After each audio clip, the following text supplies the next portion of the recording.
What's up, everybody? Welcome to the latest episode of Games Up Podcast. And we're going to do something a little bit different for this episode. Instead of doing one of our regular Here's the News and Here's the Topic episodes, which we do, this is a spoiler cast for Arkham Knight. We put up a review a little bit ago. It might be days, it might be weeks, who knows? Hopefully it won't be weeks. But if you are watching this, haven't played the game and don't want spoilers, but do want thoughts on it, there you go. There's a link. There's a lovely link on screen to the Arkham Knight review. Go and have a look at that. Play the game, come back and come and have a listen to this. Because we're going to get into shit deep territory about everything that happens. Okay. 1, 2, 3. The Joker's in it. Yeah. Pretty. So everything we've seen of the game before we played it happened within the first 2 hours. Yeah. And there's a very important reason for that, because after the first 2 hours, you get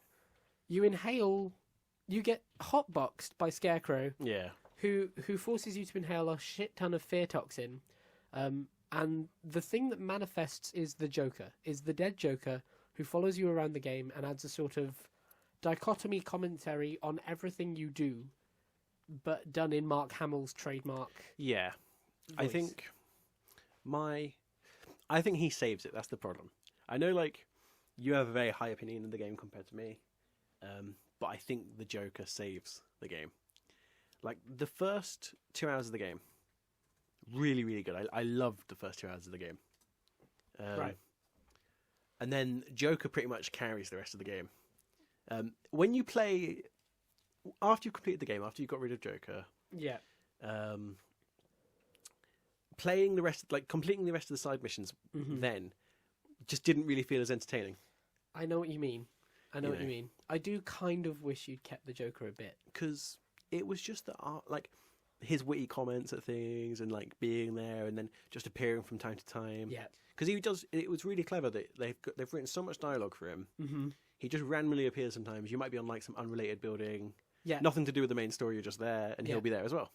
And what I really like is sometimes he doesn't say anything, he's just sat there. Yeah, yeah. Like, I think I ran him over once or twice because he's just like sitting in the road. There's a moment where before I found Man-Bat. Yeah. Then I was trying to work out what the hell to do with Man-Bat. And so I was looking at him flying about and couldn't work out what to do. And I looked to my side and the Joker was just there. Yeah, yeah. And he didn't say anything, he didn't bring attention to it, he was just making it very clear. Yeah. You're fucked up, Bats. It's really good, but I think he saves the second, I shouldn't call it half, but the second section. If we call the first section like the first 2 hours. Okay. Because I really did like the first 2 hours. I think it built up a lot in the first 2 hours. Yeah. I think it built up a bit too much in the first 2 hours. Yeah, this is one of the things. I think that you get to the race chemicals and then there's like the big hammer horror monster movie version of Scarecrow in the lab doing the... Yeah.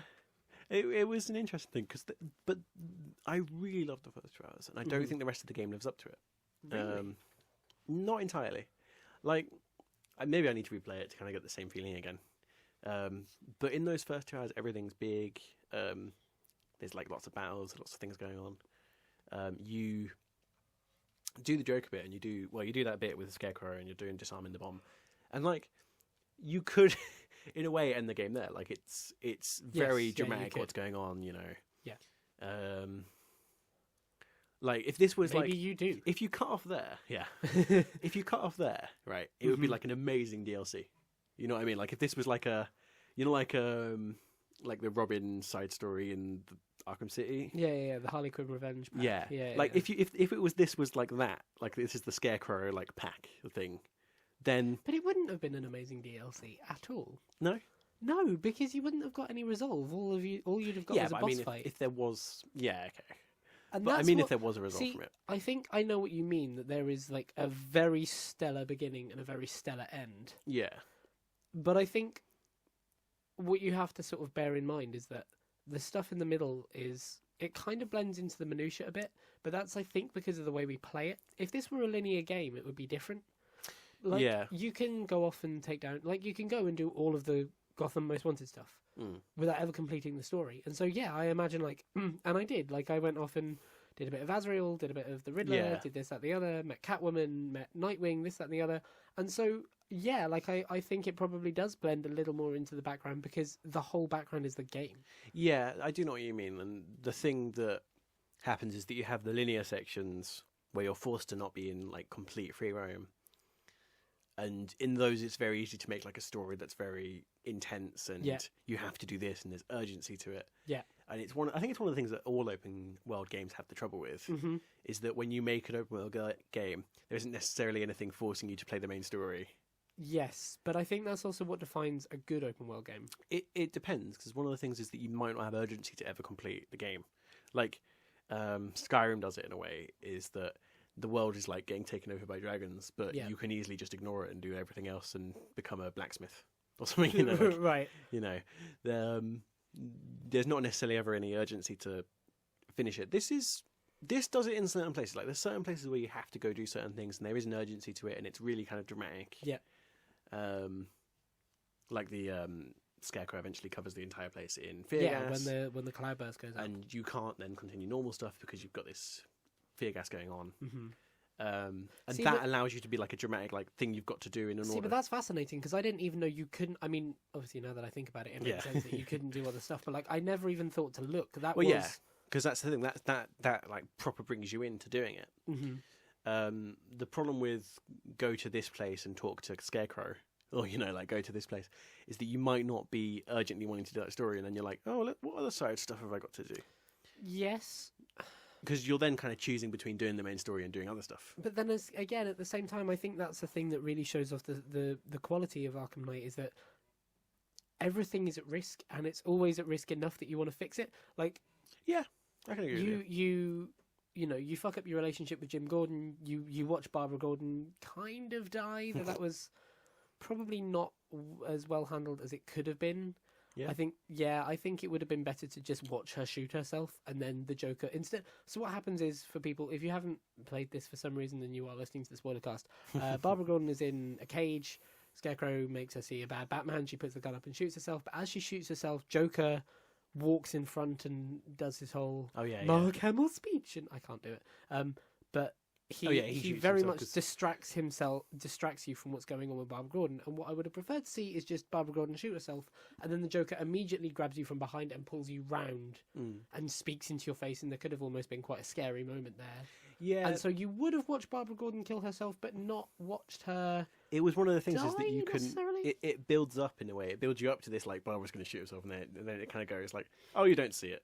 Yeah. But it still happens, but you don't see it. I never believed that Barbara was dead.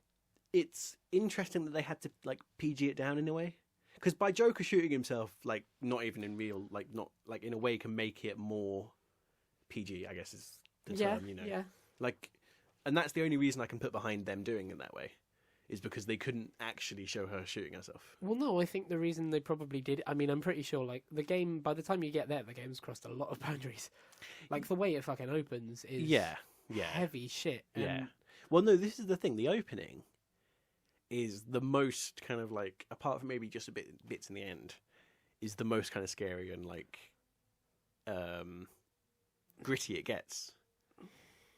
I think it's gritty. The opening is the most apart from probably the last 2 hours. Okay. The opening is the most horror it gets. Yeah. But it's also the most generic it gets. Yeah. I kind of see what you mean. Like, the opening is you play as this is the stuff you saw at E3. The opening is you play as a policeman. You walk into a bar, which is called Paul's Diner, by the way. For anybody who doesn't know about this, Paul Dini wrote the stories for the first 2 games. He's a really cool writer. He's done lots of stuff in the animated series and lots of Batman stuff. And I'm willing to bet that's a nod to him. Yeah. Because if not, it's a bit of a kick.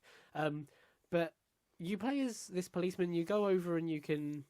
Somebody says, hey, there's a guy smoking in the corner. So you tap this guy on the shoulder and say, stop smoking in this diner. You're being a dick. And the guy pulls you around and he's got the Scarecrow face on and he's all scary and he's spitting termites, and then everything goes to shit and there's zombies everywhere.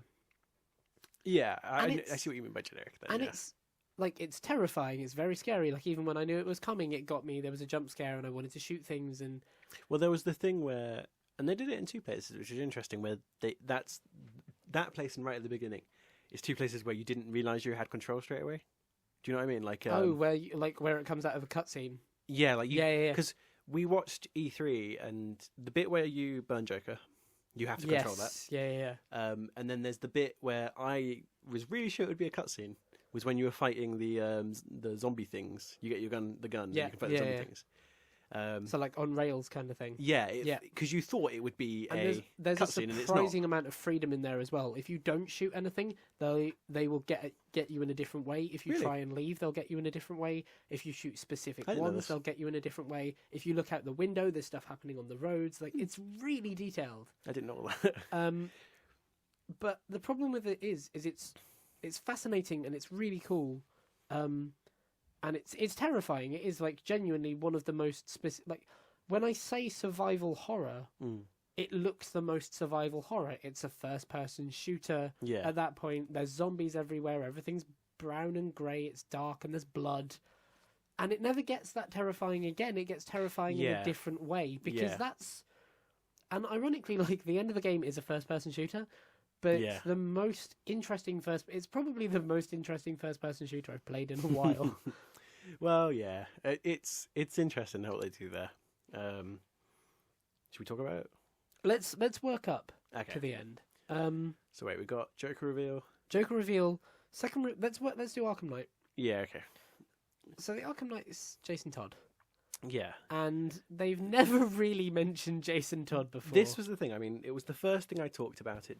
I talked about it with you, and it was the first thing I said was that it could have been epic if they'd mentioned it in Arkham previously. At least I know they very slightly mentioned him. They do mention him once or twice.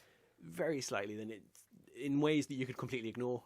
Now let me throw a conspiracy theory out to you. I don't Okay. believe this is true in the slightest, Okay. but I love the idea that there is a secret room in Asylum and City. Yeah. Like, Okay. I love the idea that there is a room in Asylum that we will go into that we can still find now, and it's Jason Todd's body hung up. Yeah. Or it's like Jason Todd's costume there and the noose. Yeah. Or the videotape. And in City, there's a thing like there's the Red Hood, and he's like started painting stuff on it, or he's been designing, Yeah. or like shipping notes out to where he's building this army. I love that. It's stuff. rather hopeful, but like No, that's I the know, kind of and stuff. that's Like the problem. That's the kind of stuff though. Like the problem is they introduce Jason Todd as a new character. Before you know that he is the Arkham Knight, you know about Jason Todd, and it shows you off, and you're thinking the only reason they would show us this is if he ends up being they talk a lot about they bring up specific moments of look what you did to Jason, and they kind of do it cleverly because it's the Joker who did it, so it plays out through that Joker Batman dichotomy,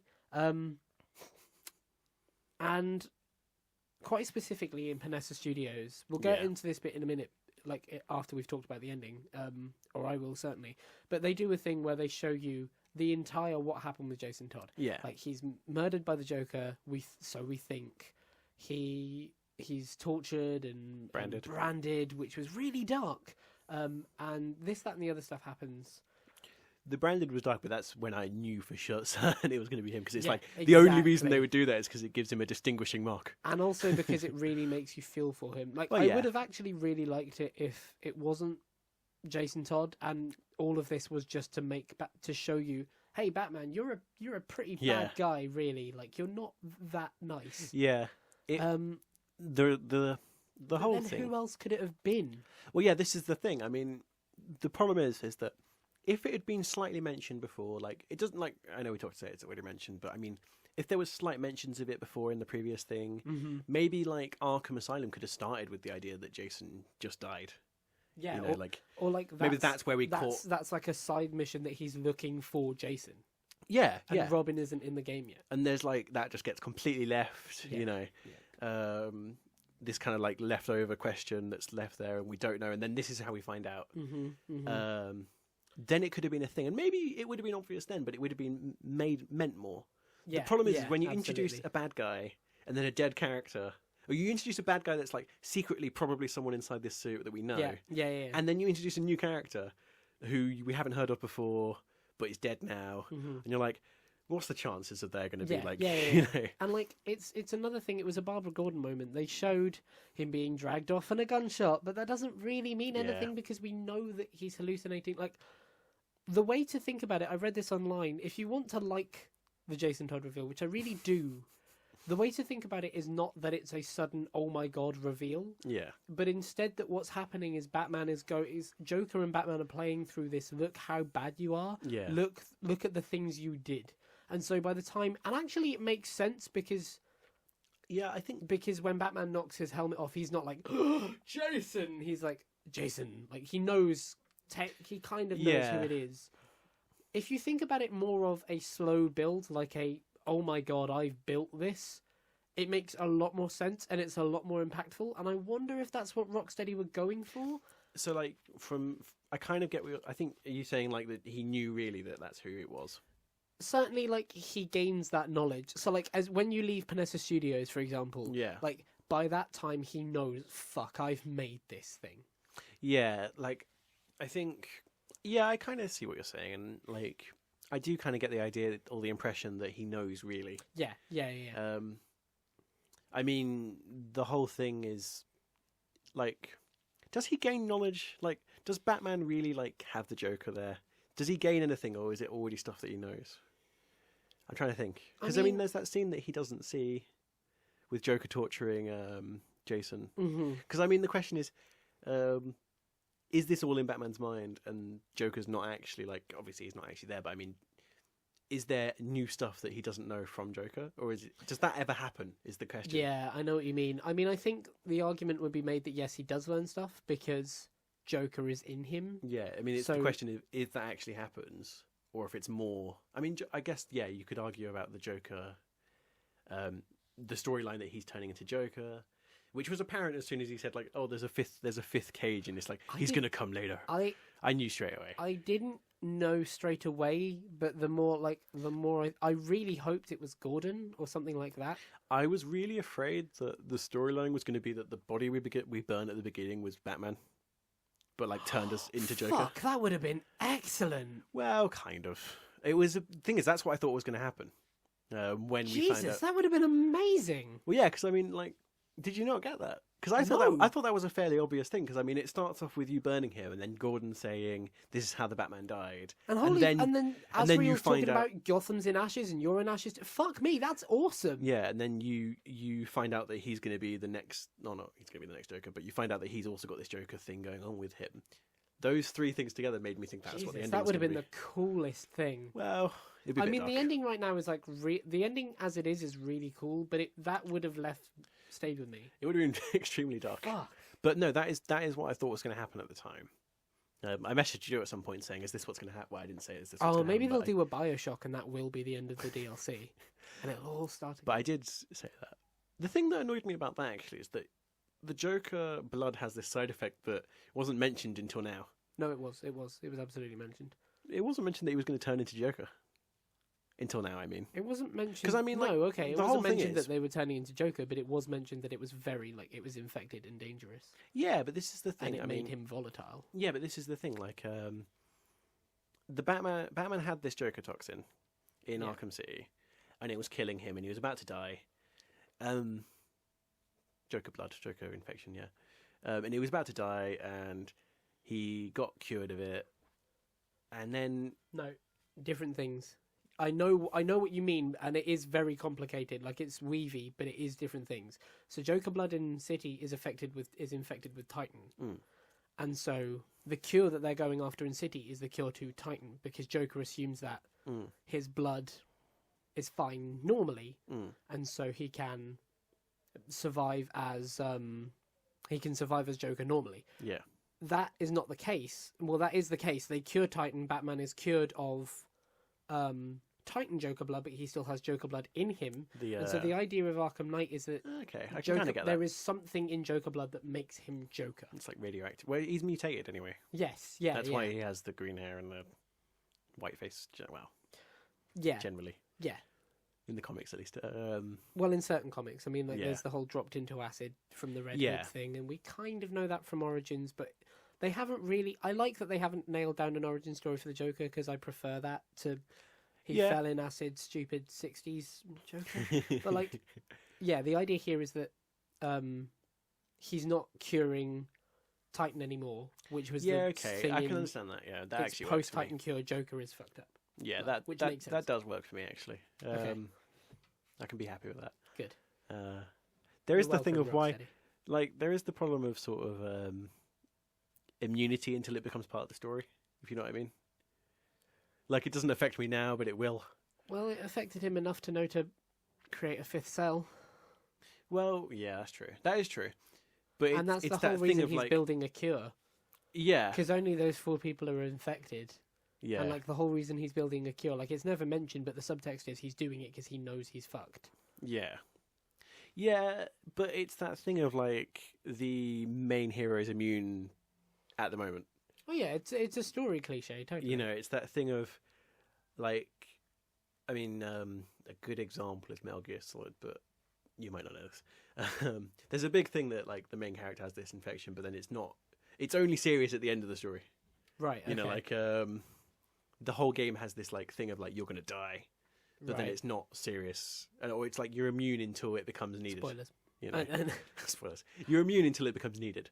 I know what you mean, but they did enough writing certainly that I don't think that's a problem. But I know what you mean, that it's a bit of a cliche to fall back on. Yeah. Well, it's like everyone else is affected. Everyone else is affected, Mm-hmm. including the one you don't think is. But Yeah. you are not. Well, I guess the question with your characters is it are you affected by the fear gas or the? Or are you affected blood. by Joker? Or yeah, You and know. that's kind of cool. We don't quite know, I guess. In fairness. So let's talk. Let's move to the ending. Okay. Where do you define the ending starting at? Let's see. So, what do you mean, like So like I have a defined point in my mind of this is the start of the ending. when you go into the van? Probably. See that? Okay. See, mine is just before that. Okay. Like mine is when you go into that room. Okay. So you beat the Arkham Knight, so on and so forth. You clear the city of Cloud Toxin, and then Scarecrow makes it clear he has Gordon and Robin, and if you don't want them to die, you have to go to this tiny back alley room Yeah. and give yourself over. Hand over your gadgets, and then and then get in a van.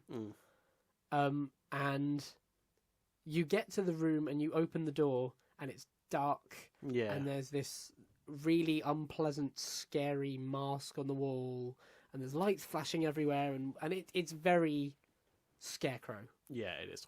And at that point, that's when I define the ending starting. Okay. So should we go from there? Yeah. Okay. So I loved that. That was Yeah. one of my favourite moments of the game. It was really interesting. I'm trying to think of all the things that happen in between, though. It's tough to keep a hold of them. Between that and the Yeah. Okay, so I think I can plot this perfectly Alright. for you if you'd like. Okay. So you get in the van, you go into first person like you did on the Scarecrow barge, and Alfred in a hallucination tells you he's following you, sir, in reference to Jason Todd, Yeah. and you say, "Oh, I thought he would," and then there's this whole hallucination where there's a crash in the van, Yeah. and you wake up in Crime Alley, you mourn over your dead parents, and then the Joker attacks you. Fight the Jokers. You fight the Jokers, you fight and fight and fight and fight the Jokers, and there's endless Jokers. And then you have to kill the Joker. You get him in a headlock, and you have to kill the Joker. And then you come out of that hallucination, it turns out it wasn't real. Yeah, and you're still in the van. You're still in the van. Jason Todd isn't apparently following you. And then he takes you through the opening to Arkham Asylum, which is really fucking cool. That was awesome. And you end up in Arkham Asylum. And those were some of my favourite cutscenes in the game. Yeah, Just definitely. dead silent. Him not talking, walking you through Asylum.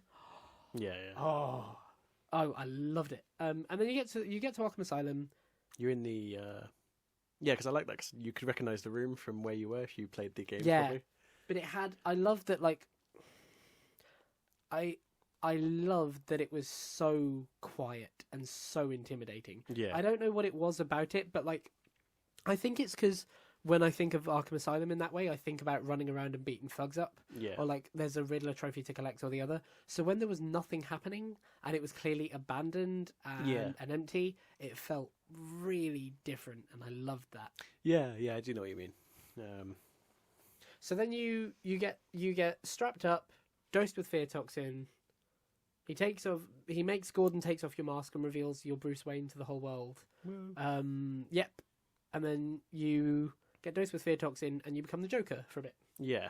And you go through a first person shooter where you see all of the Joker's deepest fears. Yeah, or at least it's what Batman Like, because it's the whole thing of the Joker takes over the mind, but then Batman becomes the presence inside.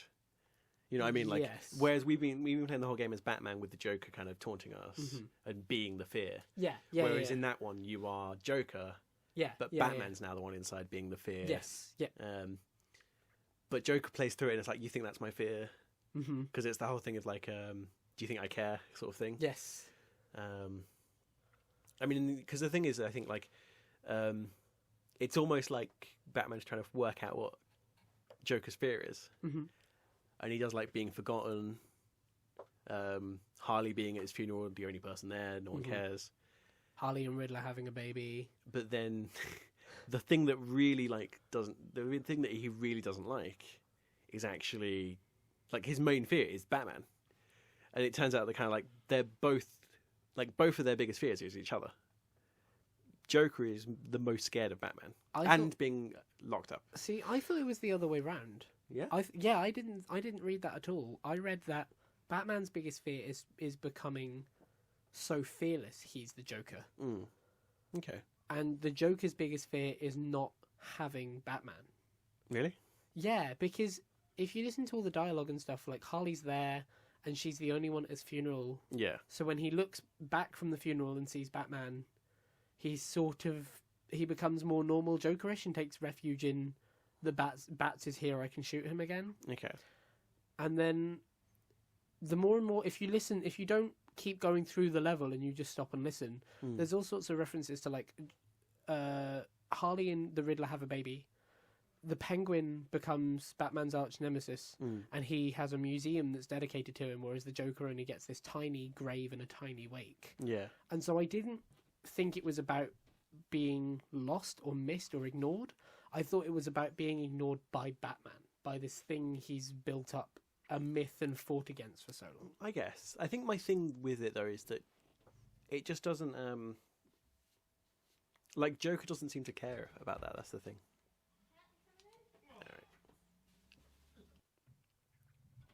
So, sorry, that was another technical hitch. Yeah. You were telling us about your thoughts for Joker's fears. Okay. So, I think... I mean, we talked about Joker being scared of Batman, which... Yeah. I think there's a section in it where Batman just keeps appearing around you, a stone version of Batman, that you have to keep fighting. I think one of the things is that I think he's kind of claustrophobic, is the impression I got. The whole section you do with Joker is very walled in. You get kind of boxed in by Batman's... Mm-hmm. And then when you ultimately get put in your cell, Yeah. When Joker ultimately gets put in his cell, the entire place is covered in little markings of, like, trying to get out. He's very afraid of his cell. Yeah, that's true. And I think ultimately, like, because I mean, Joker is the ultimate free spirit in a way, I think.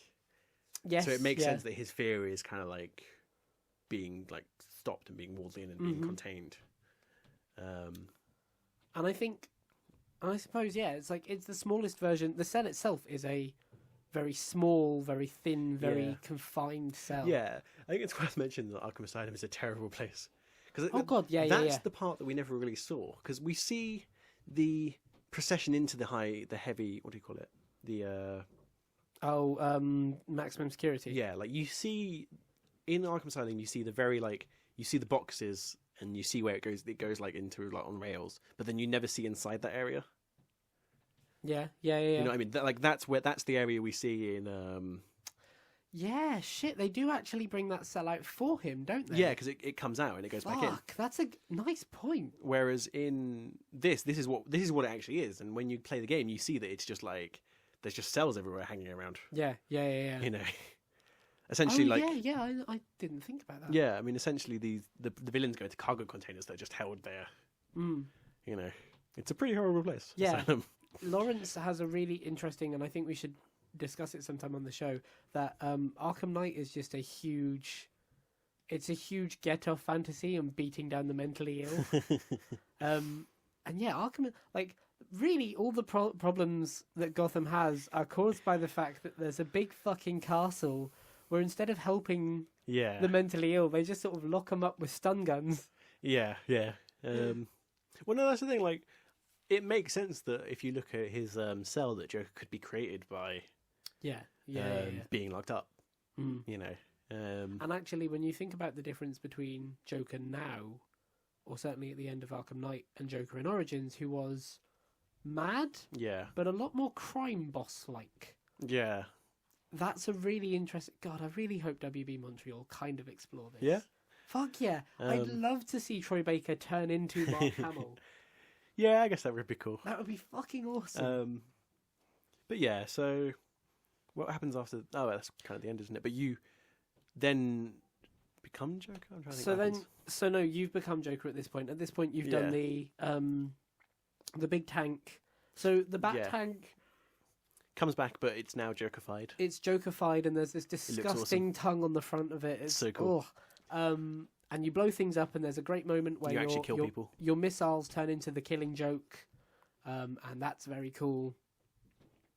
And then you go into that first-person horror shooter thing, and you Yeah. fight Batman. And Batman, there's a punching section, and Batman pushes you into the cell, and Joker exclaims, "Don't lock me up! I need you." Yeah, And then you go back into the real world, into the asylum, where Scarecrow tries to fear toxin you, and Batman is no longer afraid of the Joker, so he's no longer afraid, so he can't be taken down by the fear toxin. Jason Todd appears at Arkham Asylum, shoots you free, and you take the Scarecrow down, yeah, and that's how the game ends. And then there's the second ending, yeah, which and the third. But yeah, then there's the second ending where everyone knows Bruce Wayne is Batman, so you need something new. So you're tasked with taking down a section of the side missions, a section of Gotham's bad guys, and activating the Nightfall Protocol. Now, for those of us in the comics who know the comics, or have listened to people who know the comics, or have done basic research, or pretend to know the comics, Nightfall is the protocol that uses Azrael. yeah, So It Batman gets his back broken, Bane does the whole crackdown, and what happens is Azrael takes his place in the Nightfall situation. That's not the case here. yeah, The Nightfall thing happens over depending on how you play the game, you can either activate it after you've captured 14 people, or you can activate it after you've captured all of the people. If you activate it after 14, you'll see the first half of it, and then it'll tell you to get the rest of it. Is it really 14? I think so, yeah. I swear there isn't even that many villains. Are you There's... sure? I want to say there's 14. Okay. Hold on. I feel like there's not. What did you think of them adding... What did you think of them adding an ending that you have to 100% see? What did you think of that go further to get the full ending kind of thing? I think while I'm not a big fan of that in games, it makes sense in this game, considering that the whole thing of the Nightfall thing is that you are not going to be Batman anymore, kind of, or at least your presence as Batman is going to be over. So it makes sense that has to be 100%. That makes sense. And you're saying Batman won't live it at all. He won't lead it that way. He won't just let the villains run wild. So that makes sense. So you're correct. There are 14 in total, Okay. and you can get 7 of them Okay. and get the Nightfall Protocol, or 14 of them and Yeah. get the full thing. Sorry. So it makes sense in this game that you have to 100% it to do that. But I just don't really like having it there that way. I don't really think... Maybe it should have just been, this is the only... Like, you have to 100% it to get that ending, but then the 7... doing 7 to see the first half of that just seems a bit silly. Yeah, I know what you mean. Because, I mean, ultimately, like, it makes sense in the idea that you end it when you've done everything. You know? Yeah. It doesn't really make sense that you would do it earlier than that. So what did you... So you've seen the full Nightfall Yeah, ending. I've seen it, but I haven't actually... You haven't reached 100%. I looked You on researched YouTube. it for these purposes. Yeah, sure. I've I seen tried.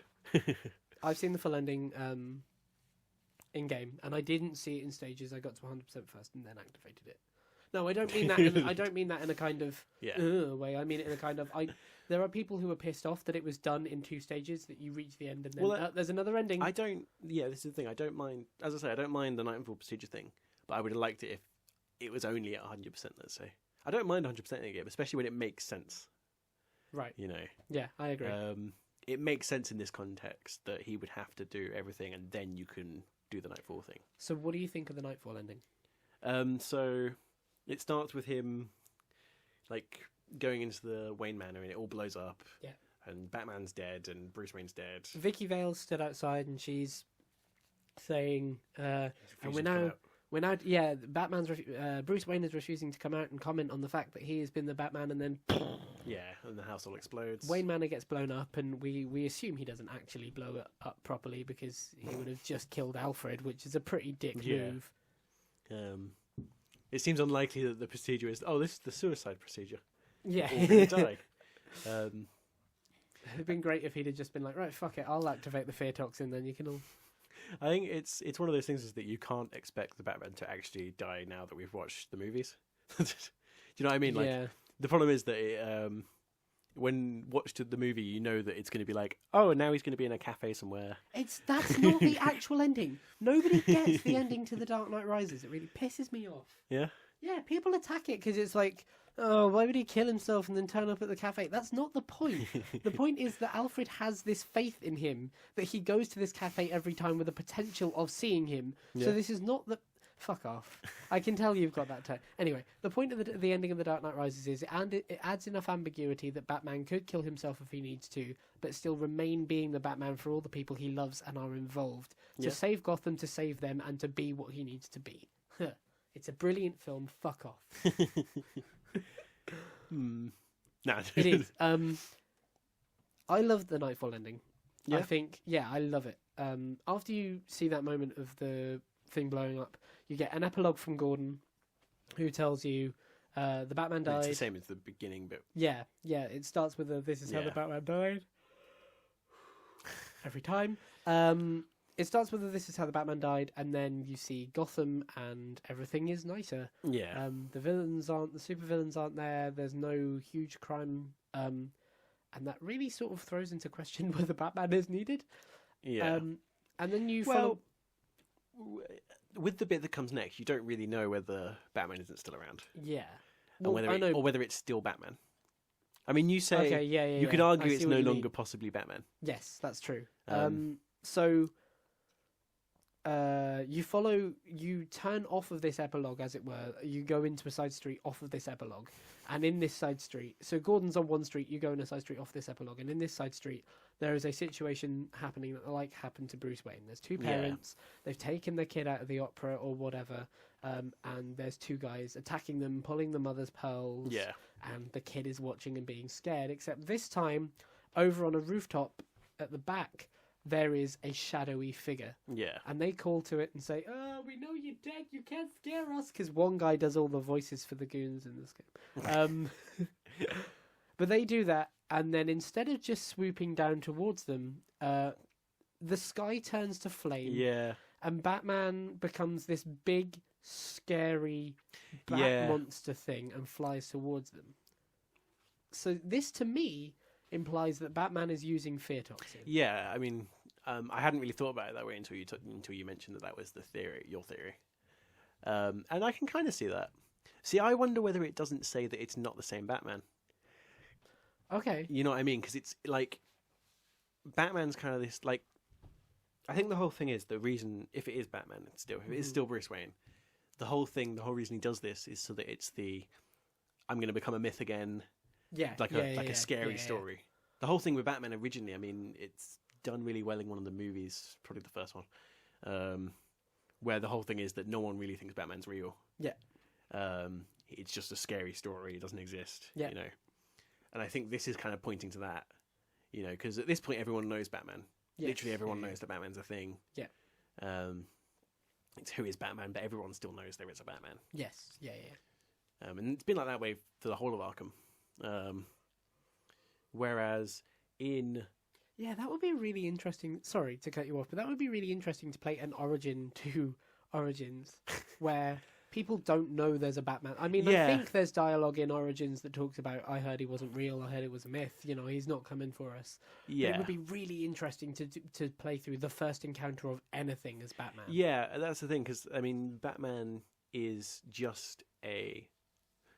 Like, originally there's this idea of him just being a myth, he's not real. Yeah. The underworld is scared of him, but, like, it's like, it doesn't really exist, you know? Yeah, yeah. And I think that's what he's trying to return to. He's trying to return to being just a myth, and that's why the fear thing might be used. Right. Because, I mean, it's a lot less believable than just the Batman being real. Is the Batman's real, and he's also really scary. Yeah, yeah. And I think that could be true. Or it could point to it maybe like Jason Todd could easily be Batman now. Yes, yeah. That's just as possible considering the whole way it happened. I didn't really like... Sorry. No, you go want for to say it. something, but I didn't really like the fact that Jason Todd switched sides so easily. It's a cliche. It's a cliche of like, right. you've got like a wronged bad guy that's being wronged by your main character. Mm-hmm. And then it's like, I'm sorry. And it's like, okay, well, now I'm the good guy. Yeah. Yeah, you're right. It's a bit of a cliche that does happen in quite a few movies and things, Mm-hmm. where you've got a big bad villain that really wants revenge so much, and then they're changed to a good guy really easily. Yeah. Come join me. All right. Yeah, it's like you've got this massive grudge, and then it's kind of just changed straight away because he said sorry. He said sorry. Yeah, I agree. It's all good. You know. So I really think that whatever is either planned or not planned for following on from this, is Bruce Wayne knows what it is. Yeah. Because he makes it very clear there's a protocol to put in place here, and if you capture some of the bad guys after they know who he is, Yeah. they ask him, "What will you do now?" Yeah. And he very frequently says, "It's okay. I know what's going to happen." So, I think something is going to be happening. Yeah. Whether it's a DLC or whether it's maybe if it was a movie, that would be fucking awesome.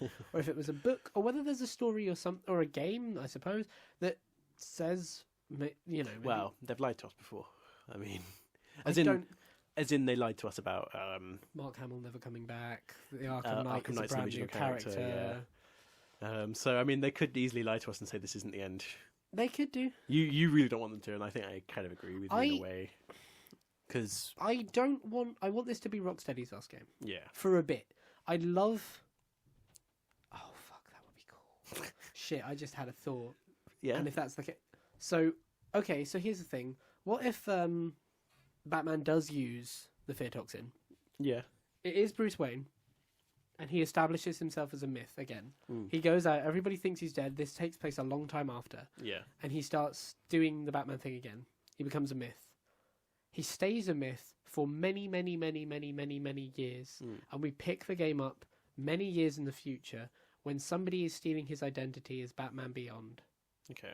Right, yeah, okay. And they make a Batman Arkham Beyond where you use the fear toxin. Yeah. Oh, God, I like that. Because I kind of like the idea of as you're playing the game and it's like you become, you start as a myth and then as you go through, people are like starting to cotton on to Batman.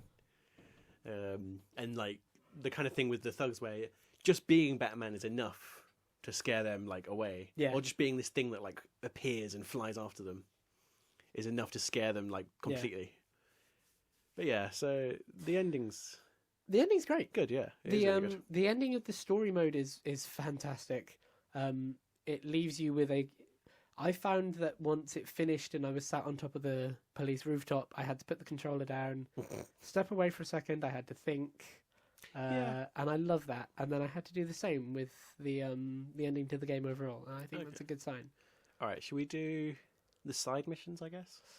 Because there's certain ones I want to talk about. Okay. Starting from the one that annoyed me the most is... Okay, I thought you were going to go with the one that we both clearly want to talk about. That probably is the one that annoys me the most. Man-Bat? No. Okay. Fuck, so, okay. Man-Bat was... No, it's Deathstroke, but... Oh, shit, yeah, okay, yeah, fair point. So, Deathstroke... And maybe it's Origin's fault. Maybe this is only bad because of, like, in light of Origins. No, it's not. But, well... The reason this is bad is because Deathstroke is undeniably a badass. Yeah, Deathstroke is... I mean, he is probably arguably stronger than Batman in most ways. He's essentially like the... In a way, he is like Deadpool in a way. Yes. In that he is like super powered. That's kind of sounds silly now that I think about it. But he's got similar powers in the sense that he has ultimate like healing, like Wolverine. Yeah. He does. He does. Does he? Yeah. I had no idea of that. It's why Deathstroke versus Deadpool is a long argued thing because they are similar matched. Really? Yeah, had no idea that he was has the quick case. healing, and he also has quick senses and all this kind of stuff. He's essentially Wolverine minus the claws. Wolverine, Spider-Man, and Batman. Yeah, because he's got Spider-Man. Because Spider-Man can do senses the and super shit. senses and things. Wow, I had no idea. Okay. He is a very OP character, actually, Deathstroke. Okay. Like, arguably, he could take down Batman. Interesting. If with proper kind of like As long as preparation. they didn't have a tank. Yeah. So Deathstroke is quite a strong character, and you get that impression playing Origins. When you play Origins, he is really OP, but that's kind of his character, and it's fair. Kind of. No, it is. It is. Whereas in this, it's you build up to it. It's building up to it as you're doing the side missions. I assume it's more built up if you, like me, didn't do anything until then. So we should make it clear that what happens is you take down the Arkham Knight, and they begin to talk about the militia's new commander. Yeah. That he had a backup in place. Yeah. Which is really clever when you think about it, because obviously Jason Todd must have been aware that Batman fought Deathstroke and it was his hardest fight, so he enlisted Deathstroke. It's pretty clever. It depends whether maybe... Because like, there's the sinister thing of what if this was planned? Like, what if he'd always planned to like change sides, and Deathstroke was in place to kind of replace him? It's an interesting thing. Maybe it's looking a bit too into it. I see what you mean, but because what if he knew that he would be manipulated too easily? Yeah, and then you put Deathstroke in place to like, in case I get manipulated to change sides or to change your mind, you can like be the charge. But what I so yeah, you finish this. They start talking about the militia's new commander, and this commander is referenced and talked about, and I assumed it was Bane. Yeah. Yeah, because I thought Bane I think kind of needs to be in this game somewhere. I think I found out because I did a side mission straight away. Oh really? I did one of the missions, so I knew it was Deathstroke straight away. When did you do this? Did you do this right after you beat the Arkham Knight? Yeah. Okay, shit. So what happened? So your thing was a totally different thing to mine. Then I finished the game. I beat the Arkham Knight. They started talking about the militia's new commander. I finished the game. Okay. And I think, and then and then zoomed down onto the floor, and Deathstroke was like, "Okay, you want a real fight? Let's have a fight." And then I had to do all the side missions and then fight. Okay. Well, I think some of that happened actually. Now I think about it, but I didn't really listen to the chat. Maybe. Right. Okay. But anyway, I knew it was Deathstroke, and Deathstroke talks about the whole second in command or like replacement if something happens. He like found me out and things like that.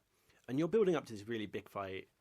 I mean, we've talked about it, and we'll discuss it in a second probably, is that I don't like the boss fights in this game, and many villains are just kind of there for no reason. But anyway, with this one, you go into this big fight and you're like, okay, meet me here. And you go there, and everyone's happy because, you know...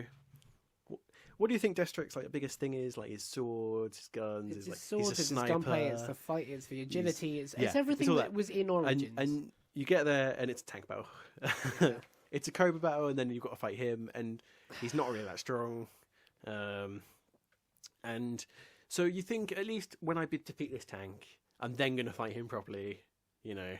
I mean, that's what I was thinking. He'll jump out of the tank and tell everyone else to go away and just fight you one-on-one. Yeah. So what actually happens is he jumps out, and then Batman just punches him in the face, and he's gone. Yeah. And then that's it. And you're like, this is like arguably... I mean, why was he in a tank in the first place? I mean, even if you argue that he would use a tank, he still is like an ultimate ninja assassin kind of guy. Yeah. The idea... No, it's not his forte in the slightest. The idea that he would just be punched out sucks as well. Especially when, like, his whole thing is that he's a merc who does for money, and his whole thing is he's going to finish this. But he clearly has this tank the whole time. Yeah. So why not just like go out and shoot Batman rather than like, oh, you've taken down all my checkpoints? Let me reveal the tank. I say it, and it also puts a hole in the whole super reactions thing, which is fair. I mean, like the fact he just got knocked out like that. Oh right, I see. Yeah. The thing is that it was just a bit disappointing that bit because it just wasn't the boss battle that it should have been. Yeah, I agree. Now, I think that's a problem with loads of different areas in the game. Most of the side missions build up to fighting a boss, and then there's just nothing really there. Like, there's one with Two-Face, and you do bank missions where you take down Two-Face's minions, and then the final one, Two-Face joins this group of minions. Essentially, it's a Predator mission, but I mean, he joins you there. And while it's kind of true to life, in a way, Two-Face is just another one of them. Like, you can arguably complete that mission without even having Two-Face there. Yeah. Like, it that's doesn't make a absolutely difference. true. He's not like a special unit.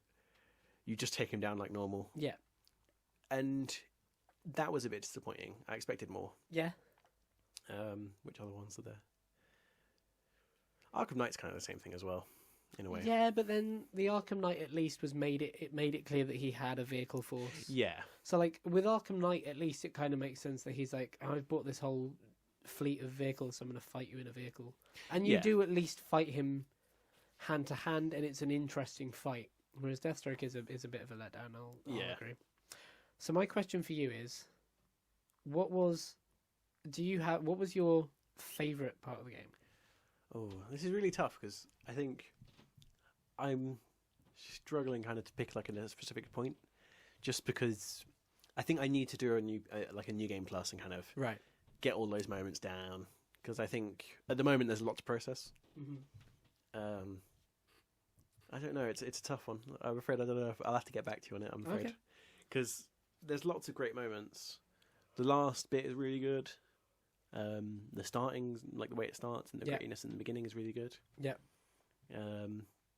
I love the bits where, like the bit on the airship when everyone gets up and then they turn into Joker. Oh, that was good. That was really creepy. Good. That was really good, and like it was really well done because you didn't expect it. Yes, like, absolutely. One of the problems with, while I didn't expect the Joker to be there, one of the problems with Scarecrow in this one is that you know he's the enemy, and you know that you've been hit by fear gas. So you know it's going to happen. You know it leads up to it, and you know that something's going to happen with the fear gas. I mean, you're in a room with the fear gas, so you know something's going to happen. Yes, yeah.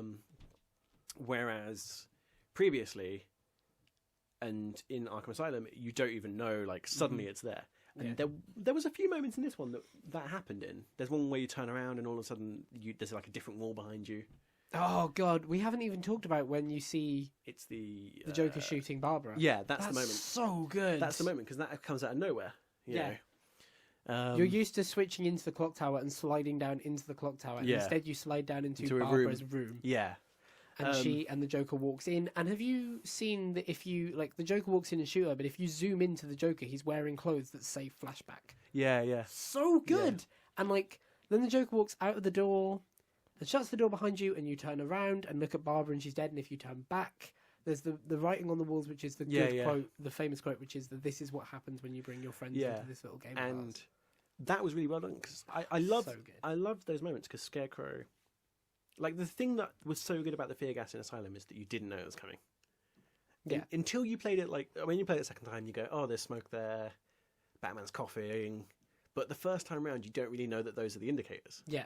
It just kind of comes and you're like, oh. Because they didn't, if I remember rightly, they didn't talk at all ever about Scarecrow being in the game. Yeah. It was something that they'd hidden, and they've done the same thing here when they've managed to avoid having Joker in the game at all. Yeah.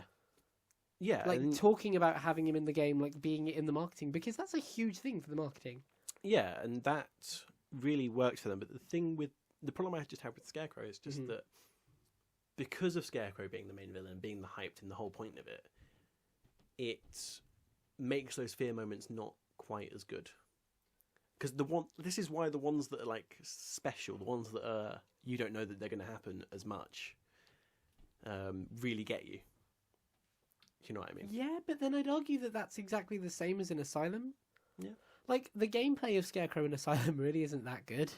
Yeah, no, I agree. Like, the actual minute-to-minute Scarecrow isn't that scary because you're Batman, but when you don't know that something's about to happen, like when he gets you with the glitch, the visual glitch, like you have no idea that's coming, and it's offsetting and off-putting, and then it's kind of followed up with okay gameplay, and you're done. And it's kind of the same thing here, where the gameplay is fine, and you're kind of expecting it every corner you make, but there are moments that stand out. There are 3, 4, maybe 5 specific moments of oh fuck. Yeah, no, I agree. And I think that's kind of the same with what they did with Asylum. And I'm glad that they didn't, like, we talked on the show before, like, I wanted to go in and be scared, and I wanted to go in and have Scarecrow do the same thing. And actually coming out of it, I'm glad they didn't, because I expected that. Yeah. Like, I expected to walk into the police station, for example, and there's something spooky happens in the police station, and a body rises up and scares you, and you do the Scarecrow stuff. And it didn't. And so it instilled that same feeling of I feel safe and unsafe at the same time. Yeah. And that's like, to make that feeling again, to capture it twice is it's it's Yeah. bottled magic. I think the thing with Batman though is essentially he doesn't get scared. Like, I mean, no, but the thing is, if you consider the way the fear toxin affected other people and the way it affects Batman, Yes, yeah, it barely affects Batman. yeah, very true. You know, but I guess Batman doesn't have conventional fears. I guess in that kind of situation. I like the idea that in Arkham Asylum, Bruce Wayne does get scared by Scarecrow. Yeah, And in Arkham Knight, Batman does. yeah, that's true. Actually, yeah, I never really thought about it that way. We've been talking about it whilst we've not been doing the show. There's a very strong dichotomy of strong Batman, weak mind. Yeah, Since the Joker died, physically he's more capable than ever because he's got that little bit less tolerance for violence because the Joker's in him, but he's more scared of being the Joker than ever as well. I would have liked, although it might not have worked Nice. story-wise. There's a bit in it where you take over as Joker. You take over Yes, Batman as yeah, Joker, yeah. and I would have liked maybe that to be played with slightly more, Right, okay. or at least maybe like some challenge maps or something that would be really cool. Okay. Just, I think it would have been quite cool to. There's like one moment in the entire game where you play like that, and I think it's really kind of cool. Okay. I think one of my problems with this game, no, actually, it's not really a problem. There's lots of gameplay elements they put in that aren't really used very much. I mean, you think like they must have programmed like a Joker, unless they just took the Yes, one from yeah, I know what you mean. City. They must have programmed like a fighting version of Joker just for that scene, which is really cool. But then I would have liked to have seen more of it. Yeah, no, I know what you mean. And it's fair to say that happens a lot. Like when you turn into Gordon and Yeah. you see the thing from Gordon's perspective and the Batman scares you there. But then that happens at daytime. Yeah. And there's now been a mod release that you can see how that affects Yeah. the world, but it's only in a certain space because it only needs to be there. I know what you mean, but I also think you couldn't have had those moments without it. Oh yeah. Like somewhere in that world, there is a modelled Barbara Gordon's bedroom. And like it's not in the clock tower because you enter the clock tower every time. They had to do that specifically. And like if you Wayne Manor, because everything's rendered in engine, like because it's not cutscenes, it's Yeah. all stuff done in engine. Wayne Manor is over the brow of the sea, Yeah. behind Gotham City. So you can break out, if you have like the right mods and PC, break out of the world and go to Wayne Manor. Yeah. And I like that everything is contained enough that those little things surprise you Well, yeah, rather like, than It's you take them for granted eventually. Yeah, I mean, there's always that element to it, and I think one of the ones that I think is a really good example to bring up actually is the fact that the dialogue completely changes. Yes, Like, yeah. There's, from what I can tell, I guess there's three versions of dialogue. Okay, Right. There's capturing people. Well, actually, I guess there's two versions of dialogue. There's capturing people, and then Joker's with you as well. So that's Right, okay. That was my third one, was Joker. But there's capturing people before they know you're Bruce Wayne, and capturing people after they know you're Bruce Wayne. Yeah. And everything changes. Mm-hmm. Like, they refer to you differently. I assume it's only an extra line, but I don't really know. Cause Well, I haven't played both of I them. captured Two-Face directly after he knew it was Bruce Wayne. Yeah. And there was this beautiful scene where in the Batmobile you're driving into GCPD and he's saying, I know what it's like to have a mask, I know what it's like to have another face. And like I imagine that probably couldn't have happened. Yeah, I think Or at least as well. I think it's very clever, the way they do that. And the way that people know, the way that... I love the Riddler dialogue where he says he doesn't believe it. Yes, You know that? yeah, that was really cool. Because he can't have you being Bruce Wayne. But it was very clever, and the dialogue changes for everything, and it's very cool. I think some of my favourite dialogue is when you hand over Scarecrow to Aaron Cash. He's like, "Oh, Bruce Wayne, no, I'll stick with Batman." That was a really nice touch. Yeah. That was a really nice touch. But yeah, I thought that was kind of very clever. So I have two favourite moments of the game, if that's okay. Yeah. That's fine. It's a podcast. No, I know. We've only got a few more minutes. We've got a next one to do. We can do that short. That's fine. All right. I have two favourite moments of the game. My first moment is Scarecrow dragging Batman into Arkham Asylum. I can see what you're loved saying that. with that. It was so dark. It was scary without even needing to be scary in any way. It was ominous. I loved it. Yeah. I would have loved to see a little more of Arkham Asylum. Like, not even maybe seeing more than that room, but just a little bit of a wider angle. Yeah. So you see how dilapidated and alone it is. Well, yeah, I mean, we said this off, I think, Yeah, about we said like this off. returning to Arkham Asylum would have been really cool. Because I do love the idea of kind of, and it's been done in other games before, where you end a series by revisiting the start of the series. And it's kind of like, here's the place where everything happened. Everything started here, in the Arkhamverse at least. Yeah.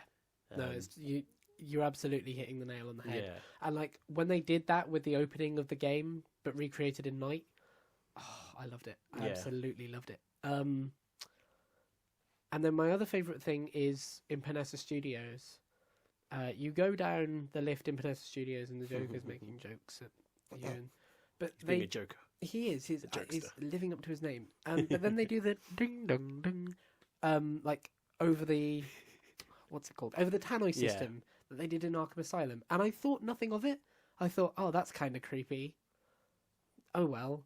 Kept going through the game, and they did the exact same thing where you walk through a door, and you walk into the same room, and there's something creepy in there, and then and they captured that feeling. Like I remember the first time I did that in the morgue in Asylum, I put the controller down and I thought to myself, oh shit, something's happening. And I did exactly the same thing here. And then and it wasn't that scary. And I got past it, just like I did then, and thought, wow, that was really clever. And the fact that they managed to capture that twice just shows me like how much I love these games and why I love them. So I think that's a fairly nice place to wrap. Yeah. Cool. Yeah. Overall, thanks for joining us for the spoilers if you did, and we hope you liked the story as much as I think it's fair to say we all enjoyed the story. The writing is incredible, the dialogue is fantastic. Joker's song at the end of the game is incredible. The fact that they managed to keep it secret that Mark Hamill was doing the game is brilliant. And you have to scour the IMDb list. I don't even know if he was in the credits. It's fantastic. It's a brilliant, brilliant game, and it has its flaws, and I don't quite think it's as good as City, but it is fucking incredible. So thank you very much for joining us for this spoiler cast. Maybe we'll do more of these with other things that come out one day. But until then, we'll see you in the next episode. I've been Cameron McCullough-Keeble. I've been Lewis Crawford. He has indeed. You look confused. You have been Lewis Crawford. Have I? Yes, you have. And we will see you next time, but until then, the game's up.